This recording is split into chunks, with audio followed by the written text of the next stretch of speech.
پہلی دفعہ supreme court میں جب میں آرگو کر رہا تھا اس وقت میں نے اس کو استعمال کیا، پنڈورا باکس کھل جائے گا، اور پھر میں نے کہا تھا کہ جب پنڈورا باکس کھلے گا تو بہت سارے پردہ نشینوں کے نام اس میں عیاں ہوں گے، اور صرف یہ نہیں ہے، تو جب آواز نکلے گی تو وہ پھر دور تک جائے گی آواز اسی تھی. تو وہ اب کیونکہ اب وہ موقع آ گیا ہے تو اس لیے یہ پریشان ہیں کہ بھائی اگر یہ پنڈورا باکس کھل گیا تو سب کے نام آئیں گے. مثال طور پر جو موجودہ چیف جسٹس ہیں انہوں نے اپنا ظفر علی شاہ کیس میں 3 سال کا پیریڈ دے دیا، ٹائم دے دیا، حالانکہ فیڈریشن نے تو صرف اتنا مانگا تھا کہ ہمیں لیجٹمیسی دے دی جائے، ہمیں تسلیم کر لیا جائے آئینی طور پر. لیکن وہ جو 11 ممبر بینچ تھی جس کا ایک ممبر چوہدری افتخار صاحب بھی تھے، انہوں نے لکھ دیا آرڈر کے اندر کہ ان کو جنرل مشرف کو 3 سال بھی دیتے ہیں اور ساتھ آئین میں ترمیم کرنے کا بھی حق دیتے ہیں، فرد واحد کو. فرد واحد کو. تو یہ پھر کیسے محفوظ ہوں گے تھی؟ یہ تو اسٹیٹ وے فال کر جاتے ہیں in the category of aiders and abettor and collaborator. تو یہ کیونکہ پنڈورا باکس کھلتا ہے. اور پھر دیکھیں 3 آرٹیکل کٹھے پڑے تو بات سمجھ آتی ہے. ایک آرٹیکل 6 جس کا سب کلوز 2 ہے جو میں نے ابھی بتایا، دوسرا ہے آرٹیکل 12 جس کا سب کلوز 2 ہے جو یہ کہتا ہے کہ تمام جو قوانین ہیں ان کی جو اپلیکیشن پیچھے سے نہیں ہو سکتی ہے، لیکن جو سبورٹ کرے گا آئین کو کرے گا اور ایبروگیٹ کرے گا آئین کا، اس کا جو اطلاق ہے وہ 23 مارچ 1956 سے ہے. یعنی آئین کہہ رہا ہے، لا بھی نہیں کہہ رہا، آئین کہہ رہا ہے. تو دیٹ مین کہ اس کا سٹارٹنگ پوائنٹ وہاں آ گیا. یعنی ایوب خان کا جو 58 کا معاشرہ اس پر بھی لاگو ہوتا ہے. اگر چاہیں تو ان کی قبروں کو بھی ٹرائل کر سکتے ہیں، جیسے کہ ٹامس کامرول کا کیا انگلستان کے اندر، اس کے مرنے کے بعد اس کا ٹرائل کیا. تو چیز یہ ہے کہ یہ اس کا سٹارٹنگ پوائنٹ 23 مارچ 1956 ہے. اور آرٹیکل 270 جو AA ہے وہ یہ کہتا ہے کہ یہ جو 2 امبریلا تھے 12 اکتوبر 1999 کو جنہوں نے ان کو ڈھانپا ہوا تھا، محفوظ کیا ہوا تھا اس ماورائے آئین اقدام کو، ایک تو تھا ظفر علی شاہ کیس جو کہ 11 ممبر بینچ نے پاس کیا. تو ظفر علی شاہ کیس نے اس کو لیجٹمیسی دی اور ویلیڈیٹ اس کو کیا پارلیمنٹ نے 17 امندمنٹ. آرٹیکل 18 میں یہ دونوں امبریلاز جو ہیں، دونوں چھتریاں ہٹ گئیں. جب ہٹ گئیں تو آپ اسٹیٹ وے چلے جاتے ہیں، اپنا 12 اکتوبر پر چلے جاتے ہیں. بالکل. اب 12 اکتوبر پر جاتے ہیں تو وہاں جا کے ان کو کب کبھی تاری ہو جاتی ہے، کیونکہ وہ تو پھر پنڈورا باکس کھل جاتا ہے. اور بہت سارے تو جو ایسے ہیں پالیٹیشین جو کہ اب نون کے منسٹرز بنے ہوئے ہیں جنہوں نے وہ لا پاس کیے، وہ اب یہ کیسے ہو سکتا ہے کہ بھئی جب ادھر تھے تو گناہ گار تھے، ادھر ہو گئے تو پاک باز ہو گئے. تو وہ سارے پکڑے جاتے ہیں. اور یہاں تک کہ اگر اس کو اور لمبا کھینچا جائے تو ایون میاں نواز شریف جو ہیں وہ بھی فال کرتے ہیں in the category of aider abettor and collaborator, کیونکہ جنرل ضیاء الحق تو وہ منہ بولے بیٹے تھے اور وہ ان کو تو کوئی الیکشن تو تھوڑی لڑا تھا. ہی واز پکڈ اپ، منظور نظر تھے، he was picked up as a minister for finance and then chief minister. تو یہ تو سب بڑا دور. اور وہ سارے جو ہیں اپنے جو ضیاء الحق کی جو تھی مجلس شورا جس میں کہ یوسف رضا گیلانی اور جاوید ہاشمی اور اپنا فخر امام اور عابدہ حسین، آپ کسی سیاستدان کا نام لیں وہ مجلس شورا کا ممبر تھا. فارچونیٹلی آپ کے سامنے جو بندہ بیٹھا ہوا ہے وہ اس کا ممبر نہیں تھا. میں آج تک کسی جو ہے ڈکٹیٹر کے ساتھ اس کے پاور میں شامل نہیں ہوا. جنرل مشرف کے ساتھ بھی میں جب ساتھ دیا جب وہ اسی گر رہا تھا، کیونکہ میں بنیادی طور پر گرے ہوئے ساتھی لوگوں کا ساتھی ہوں. بھٹو کو بھی میں نے جب پک اپ کیا جب اس کو ایوب خان نے اپنے کیبنٹ سے نکال دیا تو میں نے اس کو 22 جون 1966 کو ایک راؤزنگ ریسیپشن دیا لاہور کے ریلوے اسٹیشن پر، اور وہاں سے میری اس کی دوستی کا آغاز. تو میں بنیادی طور پر میرے یہ ٹیمپرامنٹ میں ہے، I am a friend of جو ڈاؤن ٹو جو گرے ہوئے لوگ ہیں ان کا ساتھ دیتا ہوں. اور یہ میری زندگی کا ایک قصور صاحب اگر 12 اکتوبر کو ہم دیکھیں تو 12 اکتوبر کا جو اقدام ہوا جب 111 بریگیڈ موو ہوتی ہے، جنرل عثمانی کراچی ایئرپورٹ کا کنٹرول سنبھالتے ہیں، تو اس میں تو بنیادی طور پر جنرل ریٹائر پرویز مشرف کا کوئی کردار نظر نہیں آتا کہ اس وقت وہ تو فضا میں تھے. تو یہ سارے جو اقدامات کیے اس وقت، ٹیک اوور کیا، وزیر اعظم ہاؤس سے میاں نواز شریف کو گرفتار کیا، تو وہ تو سارے اقدامات پہلے ہی 111 بریگیڈ کر چکی تھی. تو وہاں سے اگر اسٹارٹ ہوتا ہے تو اس میں تو پھر جنرل پرویز مشرف کی ثانوی حیثیت ہو جاتی ہے، دوسرے جو پاک فوج کے افسران ہیں وہ اس کے بڑے مجرم بن جاتے ہیں. آپ بالکل صحیح کہہ رہے ہیں، آپ نے بالکل نقطے کی بات کہی ہے. دیکھیں بات یہ ہے کہ general Aziz Khan was chief of general staff. یہاں سے اپنا 4 تارے لگا کر جنرل ضیاء الدین بٹ نکلتا ہے، نواز شریف ان کو بیجز لگاتے ہیں، وہ جاتا ہے، موٹر سائیکل سے لگتے ہیں، اور آگے ایک میجر ان کو روکتا ہے GHQ کے دروازے پر. تو وہ کہتے ہیں کہ major don't you recognize me? Yes sir I do recognize you, you are general Butt. But open the door. No sir my instruction are not to open the door. تو وہ وہیں وہ سارا کا سارا جو تھا، جو ایک مٹی کا گھروندا بنایا تھا وہی گر گیا سارا، کیونکہ وہ بیچارہ واپس آ گیا، کیونکہ اس کو GHQ میں انٹری نہیں ہونے دیا کمانڈ پوسٹ میں. تو وہ اس کا ذمہ دار ہے عزیز خان. پھر جنرل محمود جو تھا وہ 10 کور کمانڈر تھا، تو 111 بریگیڈ کمانڈر اس کے نیچے آتا تھا. انہوں نے ہی آپ کو ابھی بھی اگر فوٹیج آپ لگائے تو اپنا ٹیلی ویژن اور ریڈیو اسٹیشن اور پرائم منسٹر ہاؤس اور پریزیڈنٹ ہاؤس انہوں نے جا کے کنٹرول کیا. اور general Usmani was a corps commander Karachi, اس نے فیسیلیٹیٹ کیا landing of general Musharraf at the airport. تو جنرل مشرف تو بیچارہ ہوا میں تھا، ہوا میں تھا، he was in the year. اس کو تو بیچارے کو لینڈنگ کی جگہ ہی نہیں مل رہی تھی. اس کو تو کہا جا رہا تھا کہ یو لینڈ ان انڈیا، یعنی پاکستان کا کمانڈر ان چیف انڈیا میں جا کے لینڈ کرے. دیکھے تو یہ ساری چیزیں جو ہیں، یہ بالکل آپ کا تجزیہ صحیح ہے کہ اس وقت کا اس کی ثانوی حیثیت ہو جاتی ہے اور ان لوگوں کی پرنسپل حیثیت ہو جاتی ہے. یہ ساری چیزیں ہیں جو کہ یہ ساری اس ٹرائل میں آئیں گی. اور سب سے بڑی بات دیکھیں، جو 12 اکتوبر ہے اصلی تو وہ ہے جی. یعنی اگر آپ کہیں کہ بھائی پارلیمنٹ ختم، سینٹ ختم، prime minister and his cabinet finish, صوبائی حکومتیں ختم، صوبائی اسمبلیاں ختم، اور تاریخ میں پہلی بار سر سینٹ آف پاکستان کو بھی ختم کر دیا گیا، سب کو ختم کر دیا. تو اصلی تو وہ ہے. یہ تو ایسے چھوٹا سا ایک بائی پروڈکٹ ہے جس میں تو اسمبلیاں بھی قائم ہیں، سینٹ بھی قائم ہے، نیشنل اسمبلی کا ہے، صوبائی اسمبلیاں قائم، صوبائی گورنمنٹیں بھی قائم ہیں، سینٹرل کی حکومت بھی قائم ہے. یہ سوائے سپریم کورٹ بھی قائم ہے، سوائے 1-2 ججز کے بارے میں یعنی ایک تاثر دیا گیا. تو یہ تو ایک بہت ہی مائنر قسم کی کا چیز ہے. اور اس کو تو ایمرجنسی ویسے بھی لگانا حکومت کا جو ہے آئینی حق بنتا ہے انڈر آرٹیکل 235.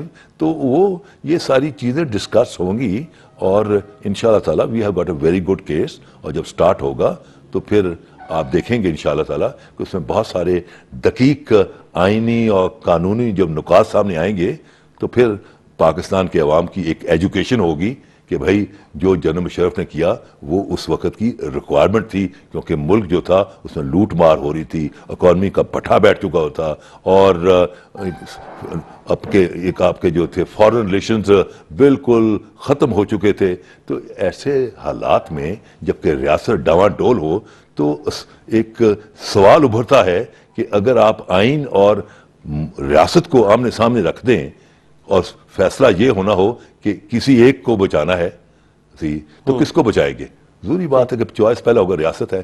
اگر ریاست بچے گی تو آئین بھی کل کو آ جائے گا، پارلیمنٹ بھی ہوگی، بیوروکریسی بھی ہوگی، جوڈیشری بھی ہوگی. اگر ان دی پروسیس ریاست ہی ختم ہو جائے تو پھر کہاں کا آئین؟ پھر تو ورلڈ ہسٹری میں فٹ نوٹ میں ذکر آئے گا کہ ایک ایسی شاندار قوم تھی کہ اس نے آئین کا تو دامن نہیں چھوڑا، اپنے آپ کو مٹا دیا. اور آپ کے سامنے میں ایک بات کہنا چاہوں گا کہ اسی آئینی ڈبیٹ پر آدھا پاکستان ٹوٹ گیا 1971 میں، آدھا پاکستان ٹوٹ گیا آئینی ڈبیٹ پر. کیا آج آپ کا آئین تو انٹیکٹ ہے نا؟ کیا آج آپ کا آئین ڈھاکہ، چٹاگانگ اور میمسن میں لاگو ہے؟ آنسر نو، کیونکہ وہ آپ کی ریاست کا حصہ ہی نہیں رہے. تو خدا نہ خواستہ اگر یہ بقیہ پاکستان کو کچھ ہو جائے تو آئین کو آپ نے کیا سر پہ اٹھا کے رکھنا ہے؟ پہلی ذمہ داری ریاست ہے. چلیں سر ٹائم ہے ایک بریک کا.